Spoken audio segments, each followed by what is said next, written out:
Ladies and gentlemen, this is Joe Jin Movie So Awesome. I'm Joe. I'm Won-Jin. Today we're going to talk about Mandalorian Season 3, Episode 8, the finale.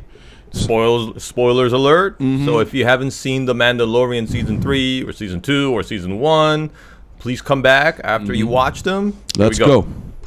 Listen, Won-Jin, I liked the finale. I liked it. It was action-packed. And there were some... Like, I love how the creators do this, because we get to see it in the end credit, right? They got all these, like, what do you call it, like, picture board, and then I think they draw it all before they film it. I think it's like the idea thing. Yeah. Just like Korean film style. Yeah. You know? That's what they did for Snow Train. And, but some scenes were epic. I'm going to be honest, though. The finale was not as satisfying as the prior seasons for me. I agree. I don't know why. Same way. I know exactly why. Why? For me, it's because we didn't have that Kaiju moment. Oh, yeah. I needed that Mythosaur to come out of that water and wreak havoc on that secret base. Yeah. Hey, you know, I agree. Like, this season for me has been a lot of smart ideas, but not as executed well as the prior seasons. Yeah. Like, cause I think they just didn't have the chance to reach their full potential. Those ideas. And I gotta be honest, some action scenes were pretty whack. Like, I did not like in the finale. Even I had mixed feelings because when those Mandalorians went the beehive mode, and then the Imperial soldiers went beehive mode, and they met in the air. I was like, "Fuck yeah!" But and then we go to the ground, and some of the action scenes were pretty whack for me. Like, like the CG and the battleground. Because I remember the first like 2 seasons being awesome with that. Like, that's right. For me, like, and also Boba Fett. Oh yeah. I mean, season 2's highlight is when Jedi appears and fuck those black cyborgs up, right? And it was awesome. But here, I don't know. The dramatic moments I think were another thing, undercut by bad dialogue too. Like, I thought I feel like they should have given Bo-Katan better lines. Yeah. Like, I feel like I have no problem Bo-Katan like taking over, because last podcast you said, well, this show is called The Mandalorian. Yeah, that's exactly. Right. And I agree with your point on that. But I felt like Bo-Katan should have more memorable lines. Yeah. Like, Mandalorians and Stronger together, it was not strong enough for me.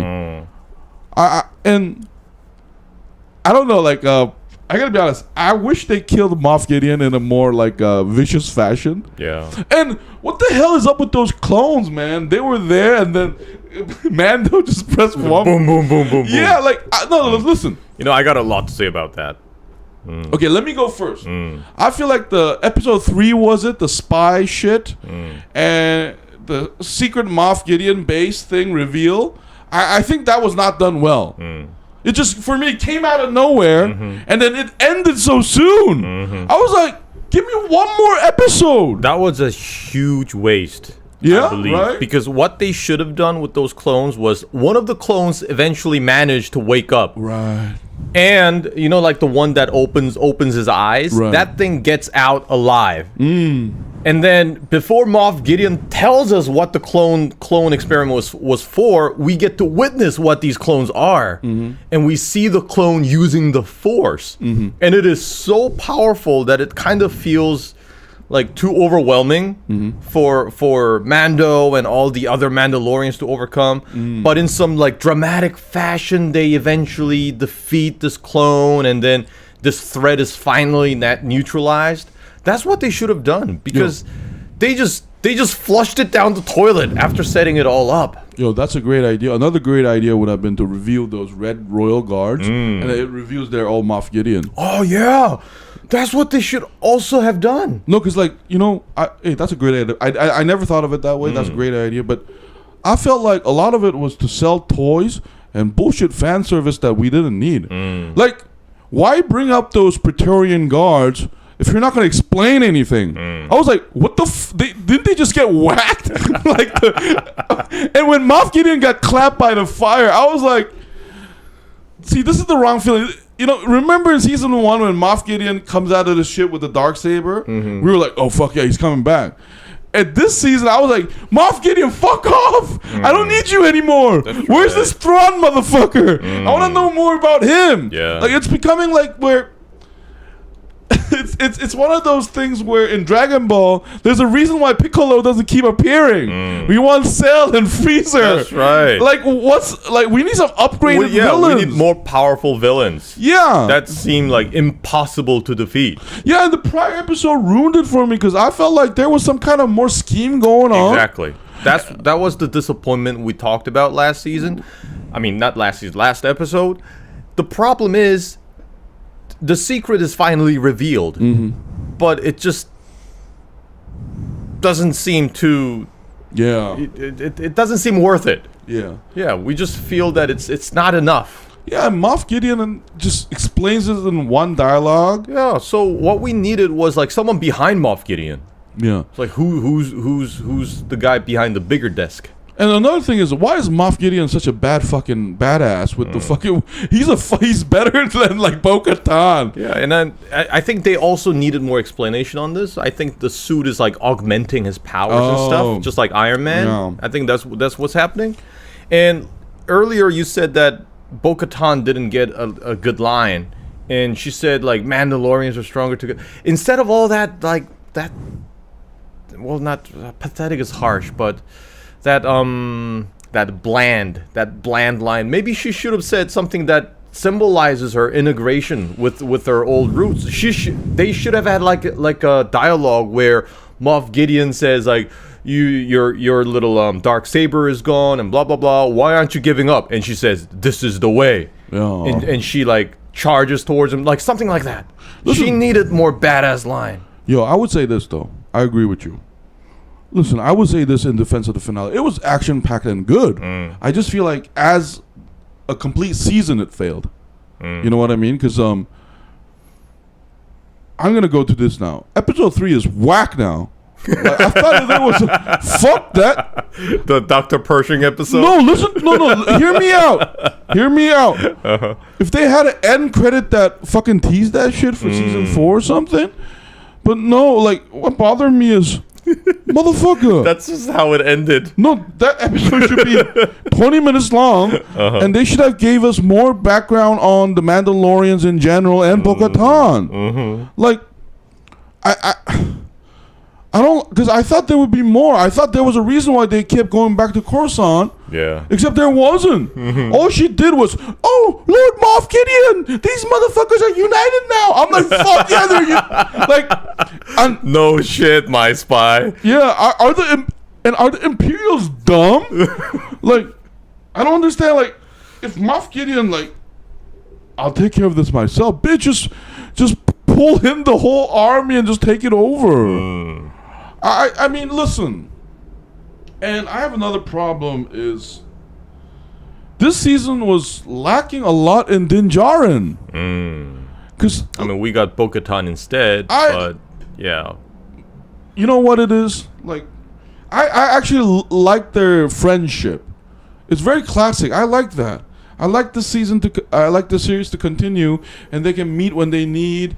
And then I like how they ended it too. I think they're trying to, if they do a season 4, I think they're trying to set up as a fresh start. So Mando will do his journey, but maybe he can rendezvous again with the Mandalorians. And also we see Grogu growing. Yeah, Din Grogu. And getting more experience. Yo! As a bounty hunter. Yo, now that you mentioned that, I have another fucking problem. What was all that Jedi crap about him? Tell me more! What the fuck? Like, Well, it's like, we had that flashback. Yo, I have a problem. I feel like this season was created... They wrote it down, and then I think they had like a council meeting of Disney executives saying, we want the most leverage as possible, and we're doing this Ashoka and other stuff, so let's keep our options open as much as possible. I think this, in a way, this season is like an overreaction to the Star Wars, the latest trilogy. Yeah, the sequels. Yeah, because I think, like, they should just erase all those 3 and just okay, reboot. okay. Yeah. No, but if I'm gonna review this season like this. It felt like Diet Coke. You know, like the first 2 seasons, especially the first season is still memorable for me. Oh, I have another problem. What the fuck is up with that IGN droid coming up like, no muta, like, I'm okay, I'm back. I remember you like sacrificing yourself on lava. Yeah, that reminds me. Maybe that should also have had a little more dramatic touch. Like the moment baby Grogu gets in trouble, like this like protection instinct of the IG like kind of wakes up. Yeah. And sacrifices itself again against those Praetorian Guards. Yeah. That would have been a better idea. Yo, you should have. That's nice. That would have been pretty cool. It's like Grogu. I mean, he can use the Force, but we can clearly see that he's still in danger against those Praetorian Guards. Yeah, Won-Jin can always clearly see. Yeah, and he then has a third eye. And then in like the most dire moment, that IG like protects Baby Yoda, and then it gets killed again. Yeah, I think a lot of like it was undercut, and another problem I had was things feel like there are no consequences. It feels like even past Vizsla's death, I feel like is wasted now. Nobody remembers in this episode now. It's like, okay, he's gone. This is the way. Nobody even mentions him. No, because I honestly thought when they did like reunited Mandalore, I thought they were gonna do a tribute to him. Yeah, it's like let's have a moment of silence for our brother Paz Vizsla. Yeah, who fought bravely. Yo, and fuck the Darksaber. It's a symbol of our people. Fuck that trash. No one fucking brings it up. That shit was funny to me. Because I actually liked the moment when Moff breaks it. Because it's shocking to us, right? Yeah. Oh my god, that sacred blade. It's like Excalibur getting destroyed, right?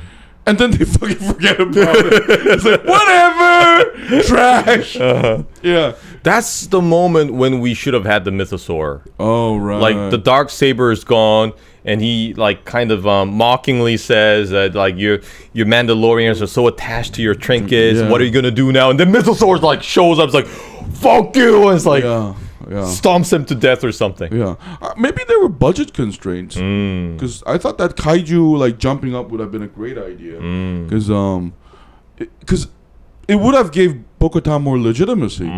Like, because every Mandalorian are gonna sing that song. Yo, the day Paz Vizsla sacrificed himself, the Mando, the great pet, jump out of the air and fucked it up, and one of us didn't Grogu the Force shield and saved our leader. This is the day. This is the way. I mean, it would have been awesome, but that's right. Yo. All right, we've been pooping on this episode for like 13 minutes now. Let's talk about some things that we liked. Let me begin. I really liked the way the armorer went into battle. Oh. Like we have all those like dark troopers and Mandalorians shooting missiles and like lasers and stuff, and she just jumps in there with those medieval tools, and she's going for like blunt force trauma. No, but remember last time we talked about this. That is the most effective way. Like the blasters ain't doing shit. You gotta keep shooting to like impair their vision and fuck with their heart rate. But I like how, you know, because like when she fought, I wish the show was like rated R, because I want to see. Like I bet my bottom dollar that when she hits those like helmets, the inside is being scrambled egg. Like they're being scrambled egg, motherfucker. Like straight up, blood like seeping out of the suit. No, not just that, like eye popping. Like it's like vicious as hell. Like I like that too. Yeah, that was badass.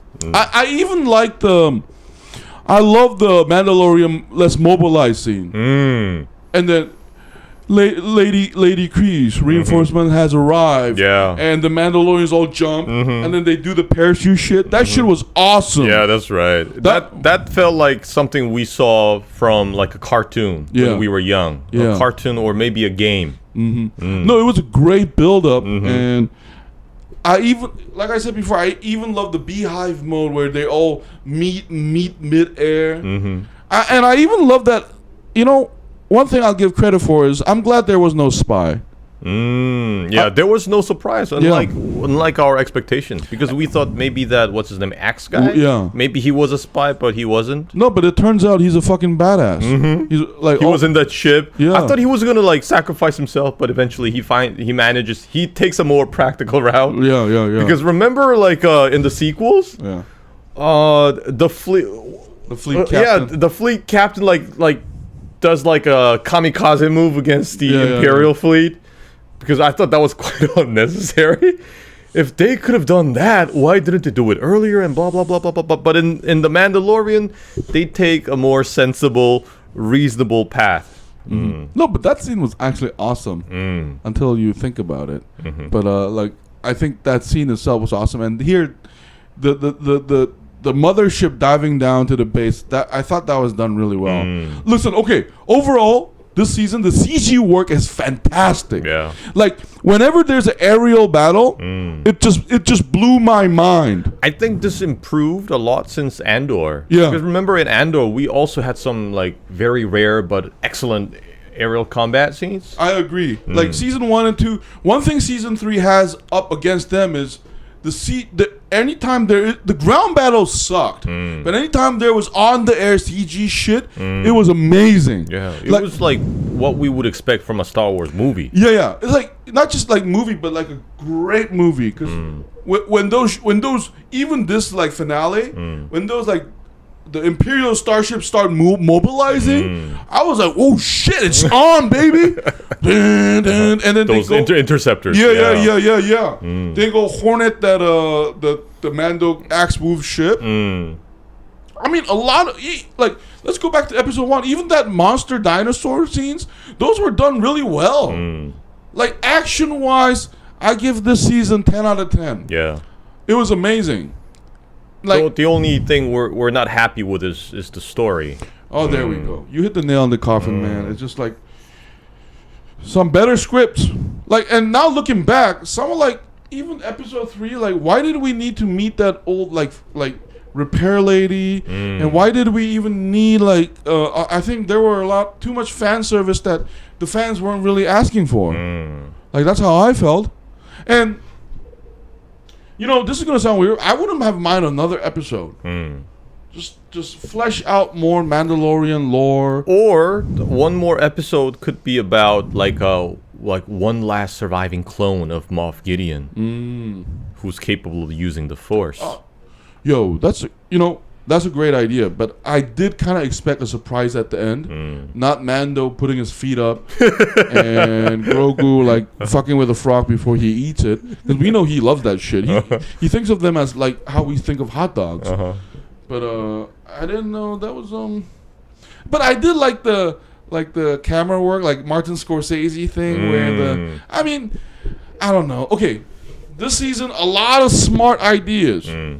Some of them even smarter than the prior seasons, but the execution and the baseline storyline was kind of weak. Yeah, and now that the season's finished, I can clearly see that the Dr. Pershing the episode fuck thing, that episode. That did not really weave into the overall story very well. I mean, yes, I also like the CG that they used in that, like that wreckage of the Imperial destroyer and the sheer size of everything and blah blah blah. It was quite astonishing, but story-wise, I think it was very glitchy. You know what the fucking problem is with that one, and even you know what the problem is.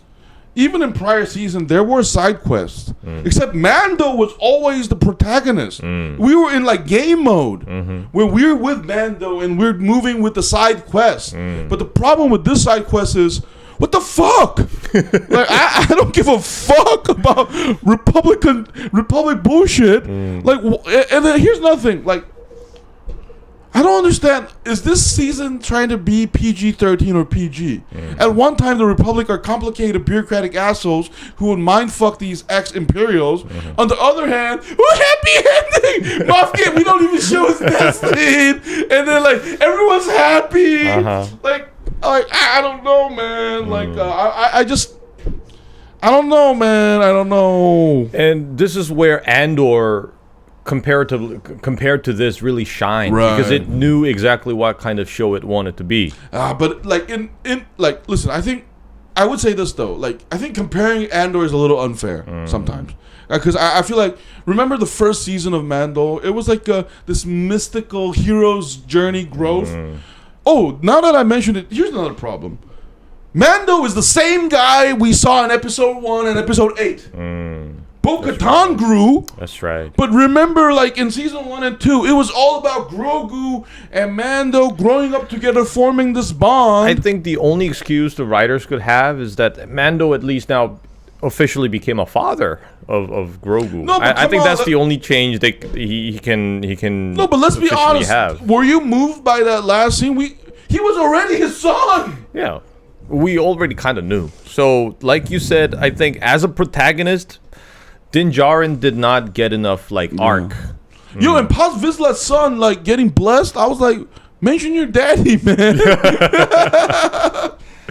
I don't know. So so let's wrap it up a little bit here. Smart ideas. The storyline was kind of weak, and Mando and Grogu, our favorite protagonists, who we assume are the leads, had no growth. There was no their climax and conflict. You know what's weird? It was almost like Bo-Katan and Mando becoming a couple / lethal weapon type combo, and then suddenly, the last 2 episodes, I felt like they had to force this Grogu conflict again. And you know what surprised me? Why doesn't Moff Gideon mention anything about Grogu? Yeah, that's right. Because I think that's what was going through my head. As I was watching the episode, because I remember he was trying to do everything to get Grogu in his hands. Yeah.